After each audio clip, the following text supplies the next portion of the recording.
You know what I hear from homeschool moms everywhere? They're looking for biblical accuracy in their children's Bible curriculum without the fluff. And according to a survey done by my friends at Lifestone Ministries, 46% of Christian families say that theological soundness is their biggest concern. Unlike workbook heavy programs that drain the joy from Scripture, the Illuminate Bible series from Lifestone Ministries will take your family deep into God's Word in just 15 minutes a day. No excessive crafts, no surface level lessons, just pure biblical truth. Each week's simple 5-step approach explores the story, context, scripture connections, and doctrine with real life application. At under $1 a lesson, one parent guide serves multiple children with age appropriate workbooks. Zero stress. Most families seek a curriculum based on Bible alignment above everything else, and this is where the Illuminate Bible series shines. Visit lifestoneministries.org/Heidi to anchor your child's learning in the Word of God. Welcome back to the Heidi St. John podcast. Today, I'm going to do a bit of a post-mortem on the election. I'm going to do something a little bit different, stepping back from the day-to-day headlines and look at the bigger picture of where America is headed, especially in the wake of the 2025 post-election shift. This was a horrifying thing to watch. It's the reason I called today's episode House of Horrors, is because literally that's what's happening is we're electing people into the highest positions of authority in our country who are radical Islamists who hate the Jews and who are absolutely hell-bent on bringing socialism and communism to the shores of the United States. We're going to talk about 3 entwined threats that I see happening: this creeping advance of socialism and the radical transformation of one of our major political parties. Of course, I'm talking about the Democrats, and the cultural and spiritual consequences when these ideologies that don't align with our Judeo-Christian roots begin to gain power in our cities. Because make no mistake, you guys, what happens in the municipal level in our country matters for our freedom. It matters for our churches and our children, and it matters for our way of life. So we're going to look at what those key stats tell us today and what voters are saying, why I think they're shifting, and what this means for city governances in places like New York City and Dearborn. And then I'm going to bring on a little bit later in the show my guest, Becca Keating, and we're going to talk about the reality of Sharia law, which is Islam's influence in the United States and why all of this matters for you and your family. This is the Heidi St. John podcast. I'm glad you're here. Stick around. I think you're going to be encouraged.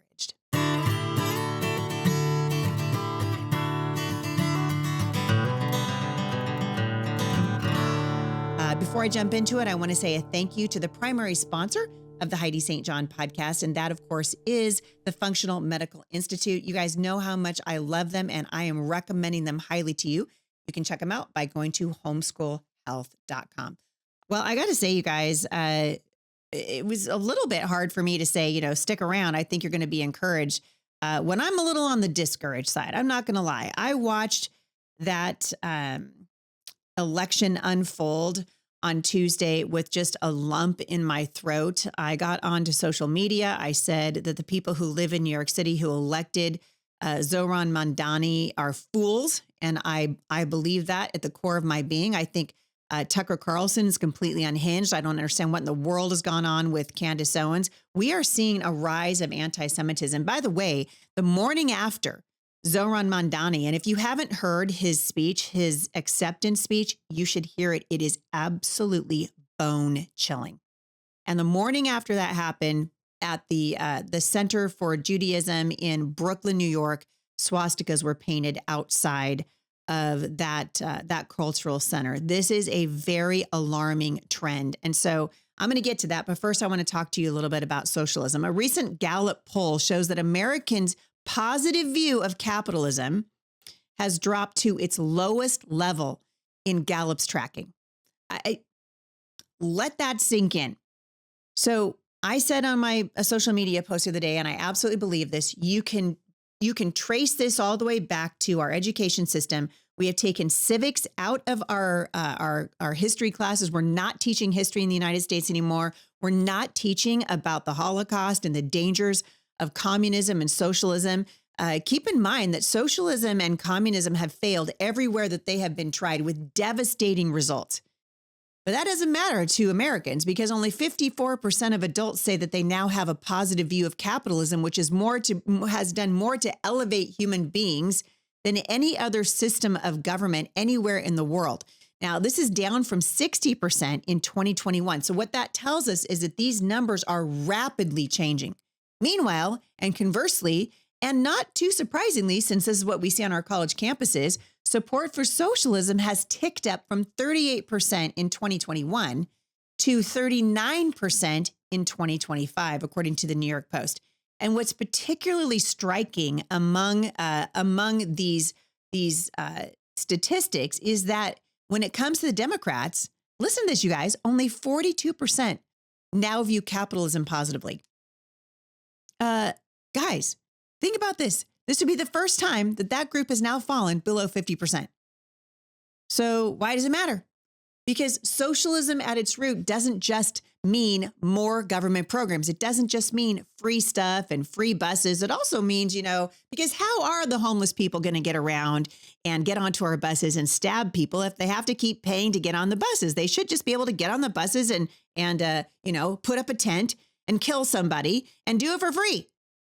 I'm so mad about this, I can hardly see straight. But beyond the idiocy of Zohran Mamdani's run for governor is the absolute insanity that New Yorkers would elect him. There is a shift in power that's happening in New York right now as we speak. Go to their website, check it out. From the individual to the state, from responsibility to dependency, which is absolutely what the socialists want, and from freedom to control. And it ties directly to the evolving nature of the Democrat Party. These guys are completely unhinged, absolutely off the reservation. Can I say reservation without getting in trouble? Can I say reservation? Oh, I guess I did. They're off the reservation. They don't need your permission. They're no longer simply the party of big government. They're increasingly the party of radical progressivism, and they're embracing ideas like rent-free buses, guaranteed childcare, tax hikes on the rich, de-emphasizing the traditional values that have always been part of our national conversation. And in recent election cycles, we have seen this happen over and over and over again. Obviously, the most clear example of that happened just on Tuesday night in New York City. The Democrat candidate who won that mayoral race, Zohran Mamdani, identifies openly proud of a democratic socialist. And that's not to say anything of this guy's radical views when it comes to Islam. I don't know if you heard him talk about his aunt and how the worst thing that happened to him after 9/11 was that his aunt she just couldn't wear the hijab on the subway. And she just it was threatening for her. It was scary for her. He lied. Whole story, just made it up. Zohran Mamdani is not a moderate. He's a radical. So let's collect the dots. Socialism advances big government, and then big government becomes the delivery mechanism for the ideology that says the state should shape the culture and shape your values. This is how socialism and communism plays out around the world. And we would know that in the United States if our school system would teach it, but it doesn't. And this is alarming to me because for a Christian listener, this is deeply consequential. This is not going to stop with Zohran Mamdani and his hostile takeover. Actually, it's not even hostile takeover. They just opened the door and let him right in. New York, ground zero. Dearborn, where you're hearing the Islamic call to prayer 5 days a week. For goodness sake. And what we're seeing happen with these Muslim candidates who are being elected to positions of authority. Look what happened in Virginia. Virginia, one of the 13 original colonies, now has a socialist Muslim for its mayor, or for its governor rather, and for the lieutenant governor. This is horrible. You guys, the founding fathers, Virginia was a bastion of freedom. The founding fathers are rolling in their graves. So why is it that the radical progressives and Islamicists are focusing on urban centers? Well, duh.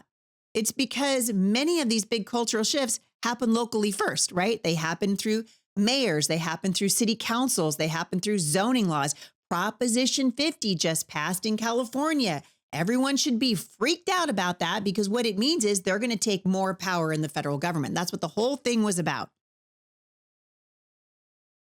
I haven't seen the stats yet, but I'm going to find them out and let you know how many Christians actually participated in the election. And oh, and by the way, I saw a pastor. I think I said this to my friend Mike Ferris when I was recording a show with him the other day that I believe is going to air at some point next week. I saw a pastor standing on the shores of the Willamette River just outside of Portland, Oregon, and he was wearing a shirt that said Christians against Christian nationalism. And I just want to get right up in that guy's face and go, this is why we can't have nice things.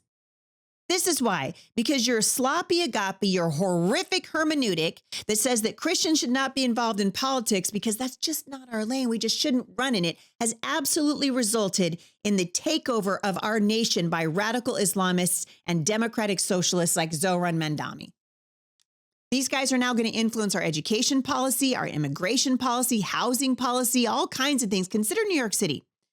Mandani is now the city's first Muslim mayor and the first South Asian and the youngest in over a century. And this, ladies and gentlemen, was his platform. Rent freezes, higher minimum wage, free buses. Who do you guys think is going to pay for this stuff? Oh, that's right. It's going to be the taxpayers of New York City.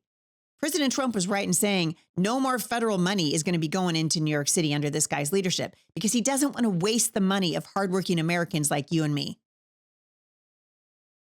This is just classic progressive socialist policy.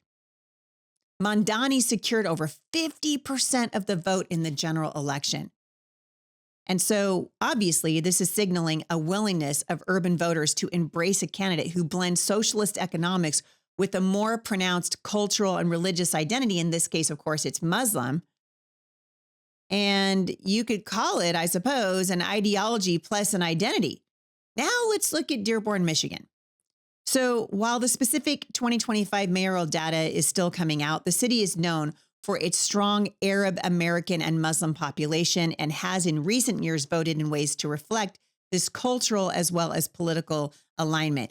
These people are asking the citizens of Dearborn, Michigan, not to walk with their dogs on the sidewalks because the Muslims are offended when they see a dog. I hardly even know what to say.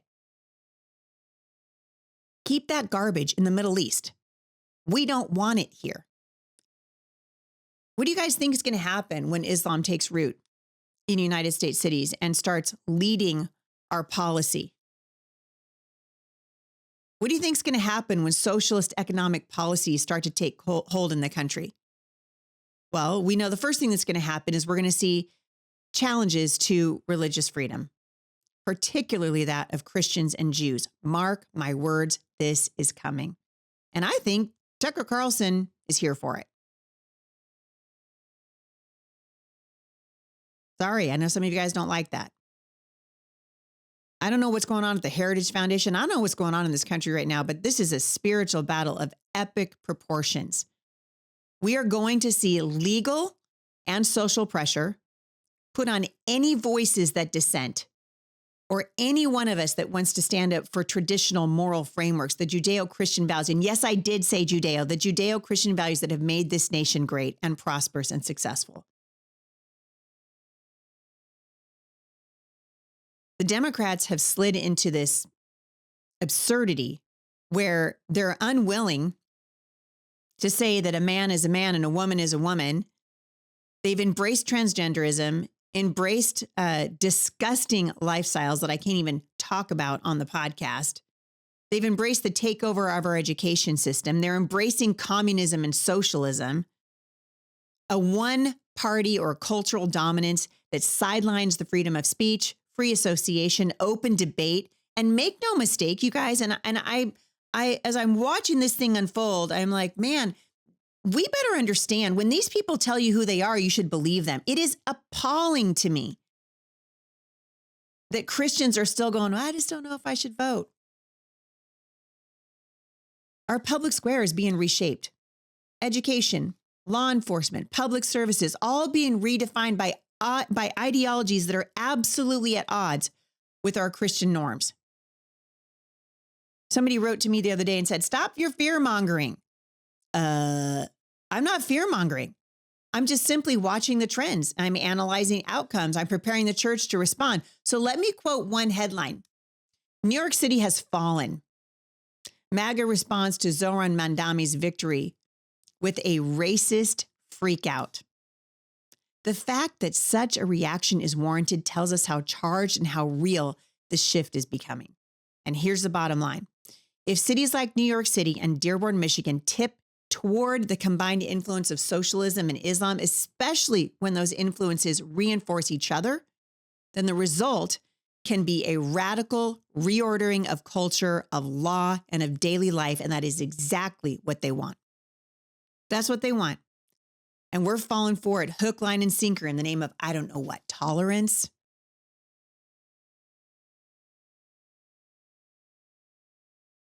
It's horrifying.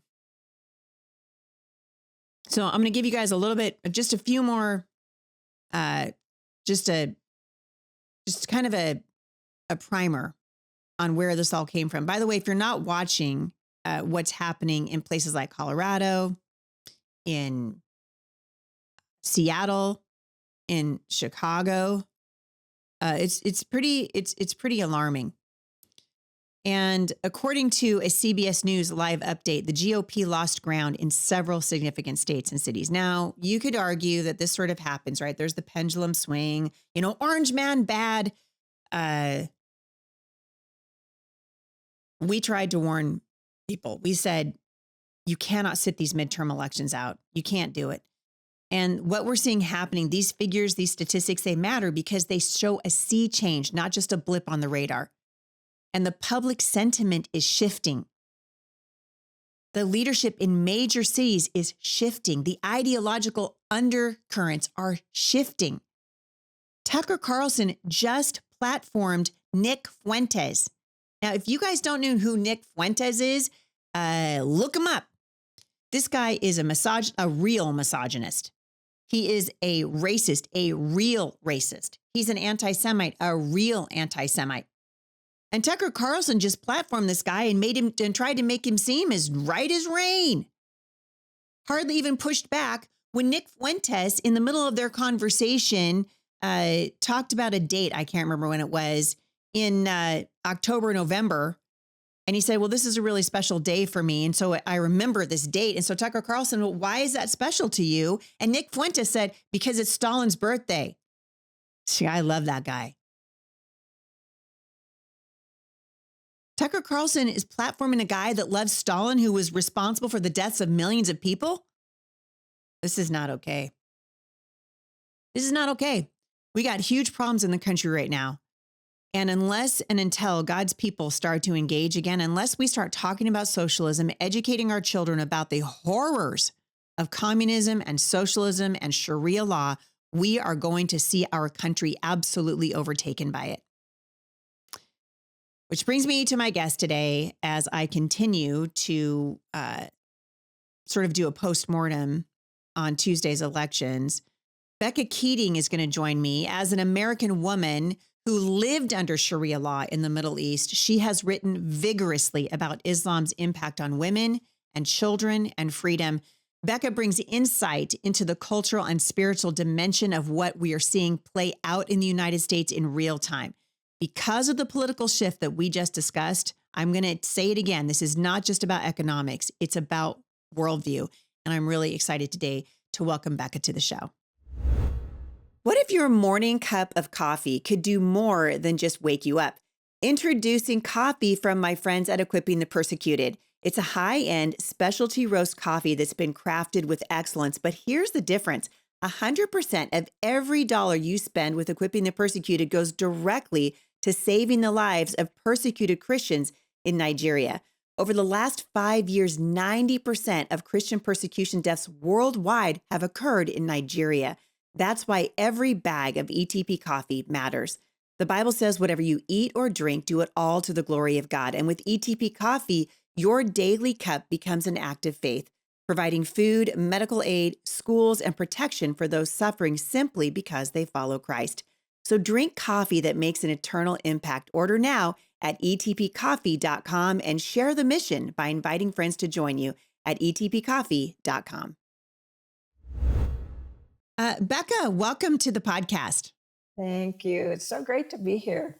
Thank you. I'm glad that you're here. Okay, I was talking a little bit about this earlier. You know, you and I met at the Pray Vote Stand Summit, and I was just absolutely blown away by your story and what you wrote about in your book. Can you share what first led you to live in Saudi Arabia and what life under Sharia law was like for you as a woman? Oh boy, do you have about 10 hours? No, actually, my husband, who was teaching at the University of Arizona, took a job to teach in Jeddah, Saudi Arabia, at the King Abdulaziz University. So we had a 5-year contract to teach there. And the one reason we decided to do this was thinking you can't get there as a missionary, but you can get in as a teacher. So we packed a lot of materials, you know, to share Christ with people.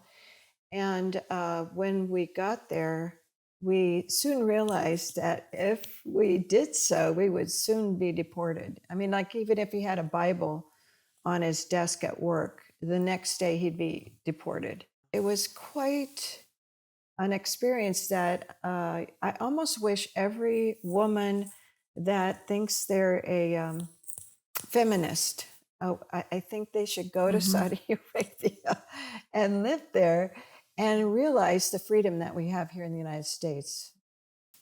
So how was daily life different for women under Sharia as compared to what we might take for granted here in the United States? Okay, good question. In Saudi Arabia, particularly, I had to dress from head to toe. I could wear the hijab, but I didn't have to. I often did because to cover my blonde hair. I would try to speak Arabic, but they could see the blonde even in my arms. And then they would just talk English to me. But so if I went out the door of my apartment, I had to be dressed from head to toe. And I thought, man, I'm already hot. It's like 120 degrees. But I found out if I don't dress from head to toe, I could be arrested. So I thought, yeah, okay, I better adhere to that. The other things that women at that time, and I think pretty much even now, you can't drive. And so I either walk somewhere or I go with my husband in a car or I have to go on a bus, but you have to go in the back of the bus in a special compartment for women. And then I had 2 children at the time, and I was pregnant with my 3rd child there. So I was always hot. Some of the different things, there's men everywhere, because women can only work as a teacher or like a nurse or a midwife. So even at the bank, I would be in line, and they would push me out of the line. I would go to, this is just one example. I was with my children. We were hot, and we were stopped at a cafe to have some juice. And 2 religious leaders came up and started hitting me with their it's like a whip, bobby stick. And a guy at another table, yeah. And the guy at another table said, "It's a man's cafe." And I thought, oh, well, great. Why don't you just politely tell me instead of hitting me? And so anyway, I protected my children, and I thought, okay, we're out of here. There were things like you're not supposed to touch a woman, but at the gold souk, which is the marketplace, and you would buy gold according to the gram weight. And when they would put the article in your hand, he would swipe it. And I thought, boy, that is so creepy. But he was touching a woman, which was against the Sharia law. But it was like, oh, she doesn't know, so I'm going to swipe her hand so I can touch a woman. But the other things were having to do, even with going swimming. there's no public swimming pools, so we found 2 hotels that would allow myself and my children to go swimming, but on alternative days of men. But so my husband could never go swimming with me. But there was a men lifeguard, a man who took our money, the man who would cook the food and serve, and a man lifeguard. Go figure. It's like, what is this? So I had more trouble there than in my whole life in the United States. And not that things don't happen here, especially recently, but it was after the birth of my daughter. I gave birth over there. And so it's ironically on her passport, it says, born in Saudi Arabia. So they they look at it twice when she's traveling abroad, looking on her passport going, it's just, anyway, I was walking to a neighbor's house and I was covered, kind of like the Pakistanis, how they have those outfits with the pants and the baggy shirt. And I just didn't have the Yes. hijab on. And I was walking by this park. It's a big, it's called the Rock Park. And I heard these footsteps behind me. And all of a sudden, this guy jumped on me, pushed me to the ground. And my face is in the cement. And I'm just infuriated, thinking, get off of me. It's the American response, I guess you'd say. Yes. And Yes. and ready to rape me, because you can. I'm an infidel. You can rape an infidel and it's okay. Well, all of a sudden, he gets off and he starts running down the street like he saw a ghost. And I thought, angels watching over me. And I thought, No thank kidding. you. Yeah, I'm starting to tear up because of God's protection in ways that I probably didn't realize. One of the things that we found, you can't go to church there. There's no Buddhist temples, there's no churches, there's no, not even a Jewish synagogue for sure. But we found a group of Christians that were gathering at a compound way out in the out of the city. So we would drive there on the weekend, and the weekends are Thursday and Friday in Saudi Arabia. And we would go through a gate, and it was like a little walled-in city. So the Americans or the people that worked there lived there, could have some normalcy. Well, one day when we went to the gate, there were 2 soldiers with machine guns, and they said, "You can't go in." And I was like, okay, well, and it's because we really didn't live there. We were just going to go in and go worship, go. And so we turned around and went back. And what I didn't know was that inside the compound, they were burying the Bibles and hymnals, because if the soldiers had found them, they would burn them.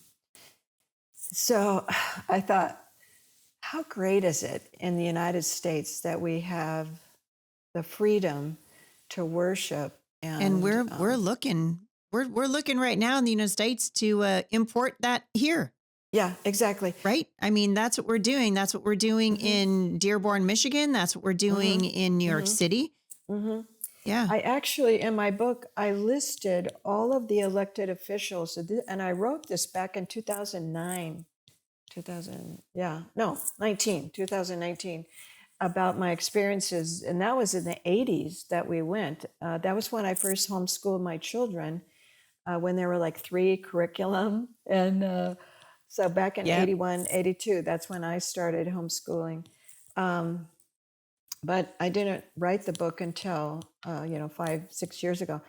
And in that time, I have like 2 or 3 pages of elected officials in the United States already back then. And as you know, it's exploding. It's seemingly, from our perspective. And I have a section in the book that talks about the mosques. There are thousands of mosques now, and everywhere they build a mosque, they claim the area of a 3-year radius. It's like their own little city protected area, as it were, where they actually have to enact the Sharia law. These days, we need to be really careful about what we hand to our kids and our grandkids. With gender ideology and atheism creeping into children's entertainment, even Christmas gifts now require discernment. This is why I love Brave Books. They have become my go-to gift. They're beautiful, faith-filled stories with strong biblical values, memorable characters, and even hands-on family games built right into every book. They teach courage, forgiveness, and God-given identity in a way that kids love.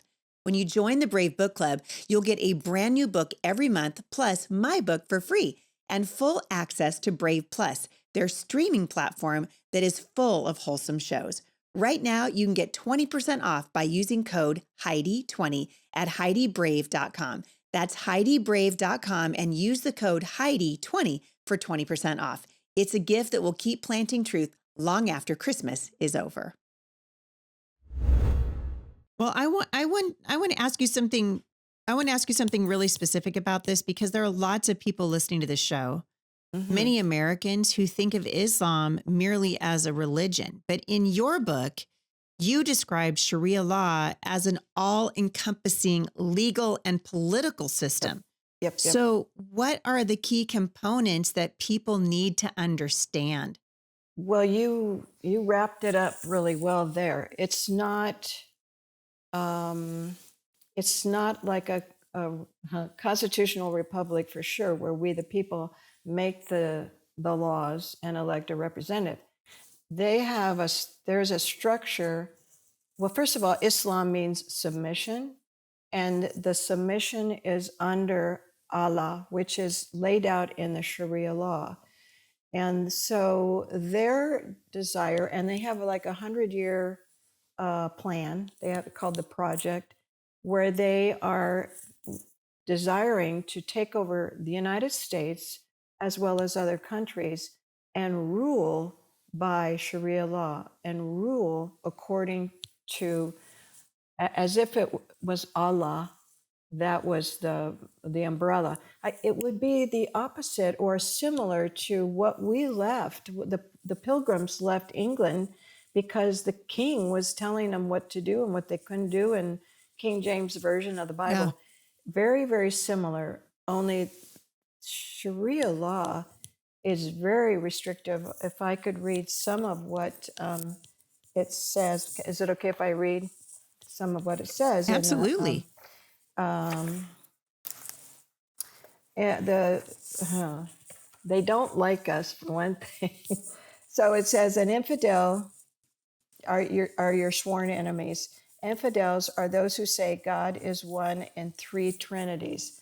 I mean, they hate Christians. They hate Israel, obviously. They say, make war on the infidel who dwell around you. Muhammad is Allah's apostle. Those who follow him are ruthless to the infidels. These are all from Sharia law and the Surah. I have the, it's like Romans in the 12:2. Yeah, 12:2. And this is Surah 38 or 48:22. The prophet makes war on the infidels. Fight those who do not believe in Allah. Kill the disbeliever wherever we find them. When you meet an infidel in the battlefield, strike off their head. By the way, in Saudi Arabia at the time when I was there, and I think it still happens, there were beheadings like every other weekend at the town square. And if you stole items, your hands would be cut off. But the beheadings were mainly of infidels or those who were of another country like Sudan or the Philippines or something, and they broke the Sharia law. It's not like you could call your attorney and say, hey, they tried to rape me and I need to go to court. It was like, you're the infidel. You and we hate down. you. Yeah. And we have full jurisdiction to behead you or to get rid of you. Yeah. It's quite frightening. I want people to understand how serious this is because Hmm. I don't think that people understand. We float the word Sharia law around in the United States, but we don't really know what we're talking about. And it's Hmm. really basically built on two pillars, right? The Quran and the Hadith, which are Hmm. collections of sayings and Hmm. Hmm. actions and approvals of the Prophet Muhammad that were recorded, right, by his followers. And in your experience, what role does the Hadith and the example of Muhammad play in shaping the day-to-day enforcement of Sharia law? Well, first of all, we know Muhammad was a pedophile. I don't know, maybe some people don't know An that. actual pedophile. He was, yes, Yeah. absolutely true. And so within the Hadith, it's okay, like, to marry an 8-year-old. And by the way, marriage is, in most countries, Islamic countries, it's arranged. And so you can buy a wife, and sometimes they were purchased, like when the girl is young. And if you're rich, you can buy more than one. We were in a taxi cab. Maybe this is a little off the subject. And my husband was talking to him and asking him why he wasn't married. And he said, well, because I can't afford a wife yet. And we're going, so you're going to buy one? Yeah. So that is one of the regulations under the Hadith and the Sharia law, where you have customs, I guess you'd say, that regulate your daily life. And the other thing about those regulations is if you dishonor, and you've seen this in the news maybe from time to time, if like a high school girl here in Dallas went to school with her hijab, but then she took it off and did her daily thing at the high school. Well, her dad found out and killed her. And according to Sharia law and the Hadith, it's okay because she dishonored the father. Now they took it to court for murder. He's murdering the daughter, and he's pleading to have a Sharia court. So this is one of the next steps, I would say, like in New York, where they and the other areas that it's dominated in Islam, the Muslims, that they will instill their own court that judges what you get away with and what you can't. Well, and right. It's incompatible with the Constitution, though. Correct? Exactly. Totally. So these people in New York just elected a mayor supposedly to represent them, because we live in a representative government. And yet you can count on it that he's going to work in such a way, he's going to replace, like, the head of the police, the head of other institutions that he's able to change or operate, so that they'll have like no-go zones, probably, where if you go in that zone, it's ruled by Sharia law. And that thing about raping women that are infidels are okay then. Um, the, Horrible. the part that It's hard to I'm it's hard to wrap your head yeah, around it. yeah, that I am speechless in a lot of ways, because it's so multifaceted in a lot of ways. Even in banking, there is what's called the Sharia compliant in banking, and a lot of the banking that Citibank, and they contribute it's like tax to an organization. What they would what they would say is um, like a nice contribution, and it goes to the Islamic Foundation, and there's dozens of them, and they have some really spiffy names. The Muslim Brotherhood is expansive throughout the United States. Americans for Constructive Engagement. That sounds nice, doesn't it? A nice thing to contribute to as a bank. The Association of Muslim Scientists and Engineers, the Association of Muslim Social Science, Foundation of International Development, Holy Land Foundation. That's a big one. That's the one they took to court because they were obviously doing jihad. And so remember that court case with I think it was held in Texas. And so this thing about voting, and if we could say anything to believers, conservative, Christian pastors, to get out the vote so that our values, our biblical values, are representative in our America. Otherwise, if we don't show up to vote, you know what happens. The other guy wins, and then they institute their laws, like in California. I'm laughing because we left California because it was so nutty, but now we're in Arizona. Yeah. Well, and really, I mean, we're seeing this slow creep of Islamic influence in the United States. And now with the election of Zohran Mamdani, I think we're going to see it escalate very, very quickly. I just really, really quickly, we've got about 2 minutes left, but I would love for you just one more time to go back to what life is like for women under Sharia law. What does life look like for girls in education, even healthcare under Sharia law? And and the second part to my question is, how are women specifically punished when they step outside of strict Islamic codes, for instance, in dress or behavior? Right. Okay. In my book, I have a photo of a woman in her hijab where her eyes are black. She's been beaten, and it's okay to beat your wife. That was one thing. And so they have these YouTubes to show how to put the makeup on to cover your battered face or the bruises on your arm. So and they're restricted even in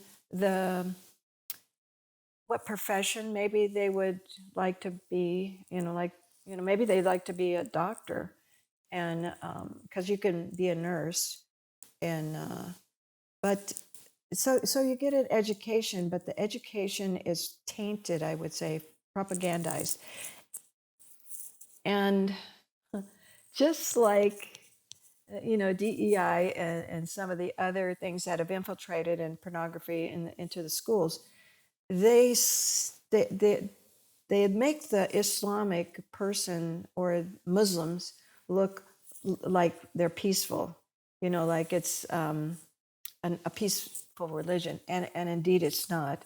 So it's almost like gaslighting.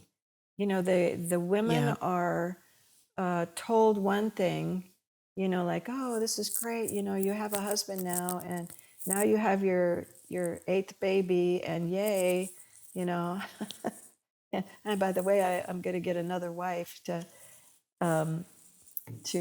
compete with that. But yeah, okay, let's just go back to the basics. A woman that when they're young is it's like the man's what do they call that when they cut away the penis? I'm a lot of lost for words. Oh, circumcised? Circumcised, yeah. So they'll circumcise the little girl. Yeah, and so to supposedly take away their desires, their sexual desires. And that in itself is so horrifically tragic that to see a little girl getting that done is really, it's criminal. To me, it's criminal.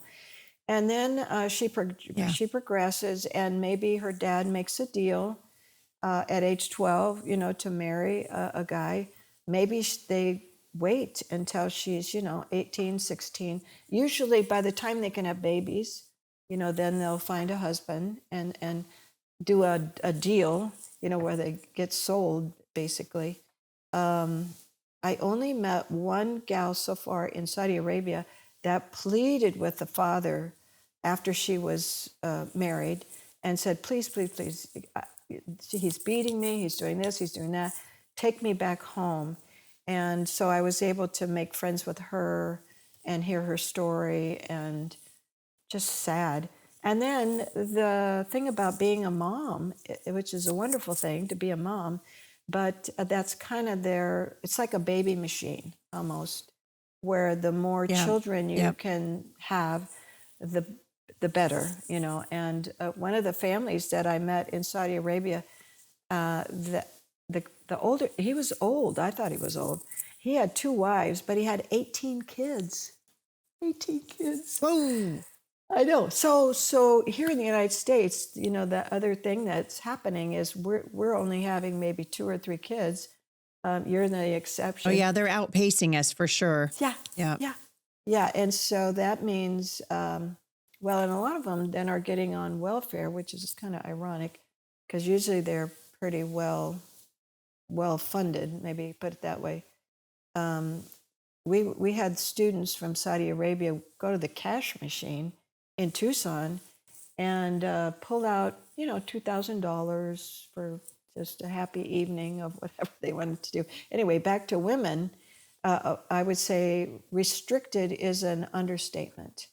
Like in Saudi Arabia, where they are now supposedly letting the women drive, but they, from what I understand, have to have a man with them when they drive. So here in the United States, I don't know, maybe that'll be the same. It's so scary. You've written a book about this. It's called Under the Veil of Sharia: What I Learned Living in the Middle East. If people want to find your book, where could they find it? They can go to my website, beccakeating.net, or it's available on Amazon. It actually is Living Under Sharia Law, Viewed Through the Veil of an Infidel. That would be me. Wow. So there it is. And Viewed through the veil of an infidel. Yeah.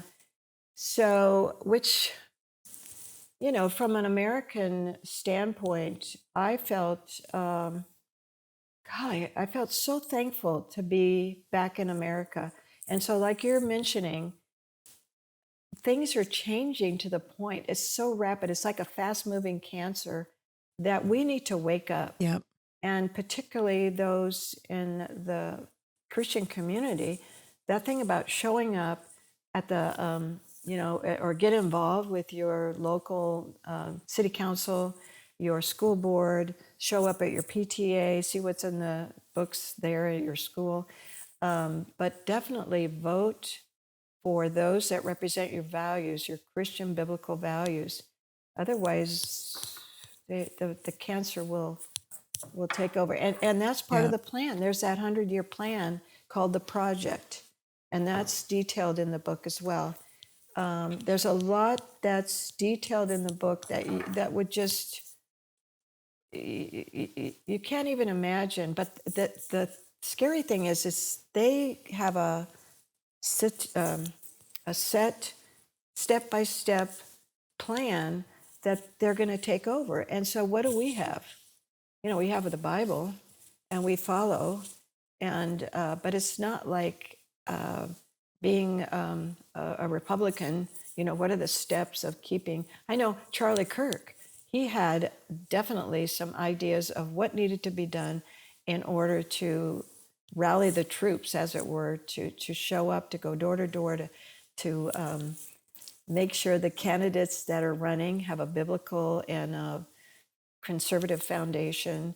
So we need to keep that in we need to be addressing that as well. Yep, I agree. So many things that we've got in front of us right now. Becca Keating, thank you so much for coming on the show with me today. I really appreciate it. You bet. So glad to be here. Yay. Thank you for coming on. And if you guys want more information about Becca's book, it's at beccakeating.net. Again, Becca, thank you for sharing your testimony on here. I really appreciate it. You bet. Glad to be here. Thank you, Heidi. Becca Keating's testimony is a powerful reminder that freedom is not guaranteed. It must be guarded based on the truth and anchored in Scripture. The same forces that we're seeing internationally, socialism, ideology-driven government, the advance of a worldview that's fundamentally opposed to our Christian heritage upon which this nation was built, are now knocking at our door. And what happens in cities like New York City and Dearborn and others won't stay in those cities. It will set precedents for the rest of the country. I'm going to encourage you guys again, don't live in fear, but you need to stand firmly on God's word and be wise as a serpent and innocent as a dove to engage the culture with courage and compassion.